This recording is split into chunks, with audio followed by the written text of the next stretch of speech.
नमस्कार दोस्तों, अनमोल वचन चैनल में आप सभी का हार्दिक स्वागत है। किसी भी व्यक्ति से अत्यधिक लगाव हानिकारक है, क्योंकि लगाव उम्मीद की ओर ले जाता है और उम्मीद दुख का कारण बनती है। चाल कोई भी कितनी भी चल ले, पर सबके इक्के सिर्फ ईश्वर के ही हाथ में होते हैं।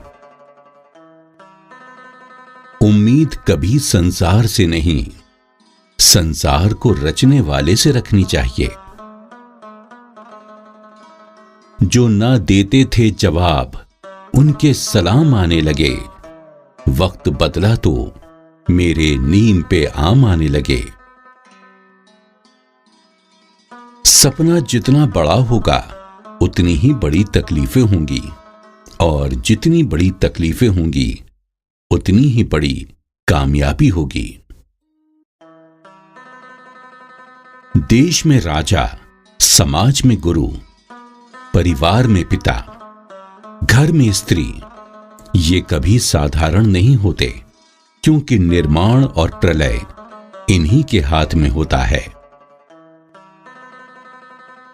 जिस इंसान की सोच और नीयत अच्छी होती है, भगवान उसकी मदद करने किसी न किसी रूप में जरूर आते हैं। परिवार में यदि एक सदस्य भी भगवान की भक्ति से जुड़ जाए, तो उसका सकारात्मक असर उसके संपूर्ण परिवार पर होता है।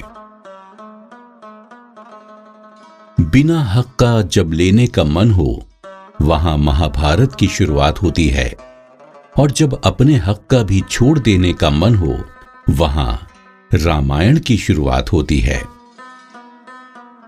ईश्वर पर भरोसा इतना रखो कि जब आपकी इच्छा से काम ना हो, तो समझ लीजिए ये उसकी इच्छा है, और जब आपकी इच्छा से काम हो, तो समझ लेना उनकी कृपा है।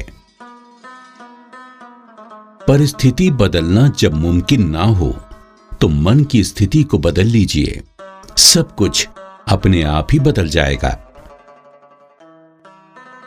वो जो समझे थे तमाशा होगा, मैंने चुप रह के बाजी पलट दी।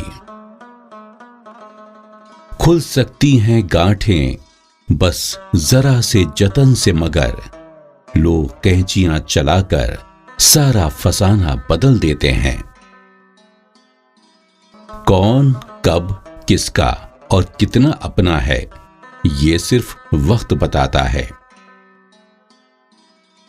श्री कृष्ण कहते हैं, एक बार माफ करके अच्छे बन जाओ, पर दोबारा उसी इंसान पर भरोसा करके बेवकूफ कभी ना बनो।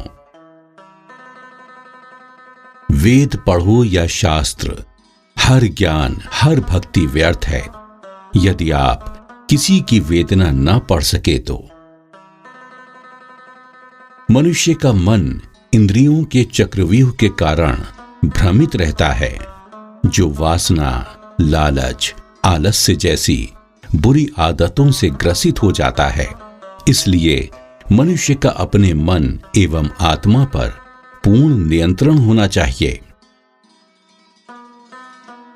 गीता में श्री कृष्ण ने कहा है कि तू करता वही है जो तू चाहता है, पर होता वही है जो मैं चाहता हूं। तू वही कर जो मैं चाहता हूं, फिर होगा वही जो तू चाहता है।